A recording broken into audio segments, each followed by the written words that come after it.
যারা সবাই হচ্ছে তোমার আমার সবার প্রাইম কনসার্ন হচ্ছে যে সিলেবাস কমপ্লিট করা। তুমি ক্লাস 9 তো অন্য সিলেবাস পড়ছিলা, তো ক্লাস 10 থেকে ধরো তোমার প্রতিযোগিতা শুরু হয়েছে। তো ক্লাস 10 থেকে যে তোমার শুরু হয়েছে, তোমাকে একটা জিনিস বোঝা লাগবে যে তুমি আসলে মানে এই যে যে কিছুদিনই চলে গেল, ধরো প্রিটেস্ট পরীক্ষা তো অনেকে শেষ হয়ে গেছে, আবার অনেকেরই চলতেছে, আবার অনেকের শেষ হবে, এমন অবস্থায় আছে। তো যে কিছুদিনই চলে গেল, তুমি পরিশ্রমটা কতটুকু করতে পারছো? তুমি যদি আসলে আগায় থাকো, তাহলে অবশ্যই তোমাকে হচ্ছে এক্সট্রা জিনিসটা পড়তে হবে, হায়ার লেভেলের একটু। কেন? এক্সট্রা মার্কের জন্য।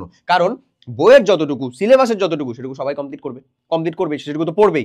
তোমার দরকার হচ্ছে একটু এক্সট্রা জিনিসের দিকে মাথায় রাখা। এই এক্সট্রা জিনিস যদি তুমি আসলে চিন্তা করতে পারো, তুমি যদি ধরতে পারো যে এক্সট্রা জিনিসগুলো আসলে কি কি, তাহলে অবশ্যই দেখবা বোর্ডে সব সময় যে কোনো একটা সাবজেক্টের ক্ষেত্রে দেখতে পাবা যে একটু এক্সট্রা জায়গা থেকে চলে গেছে, একটু এক্সট্রা কনসেপ্টে চলে গেছে। ওই যে সব সময় হচ্ছে যে শব্দ আর তরঙ্গ কতটুকু পরিমাণে দূরত্বের পাহাড়ের মানে এই প্রতিধ্বনি পয়েন্ট অন সেকেন্ড দিয়ে তৈরি করবা, সব সময় হচ্ছে যে এরকম আসবে না। কিছু কিছু জায়গার ভিতরে এক্সেপশনাল জিনিসপাতি থাকবে। ক্যারেট কলেজের যে ক্যারেট স্কুল মানে যে ইয়ারগুলোর যে কোশ্চেনগুলো আছে না, সেই স্কুলের কোশ্চেনগুলো তুমি দেখো, তুমি দেখলেই বুঝতে পারবা।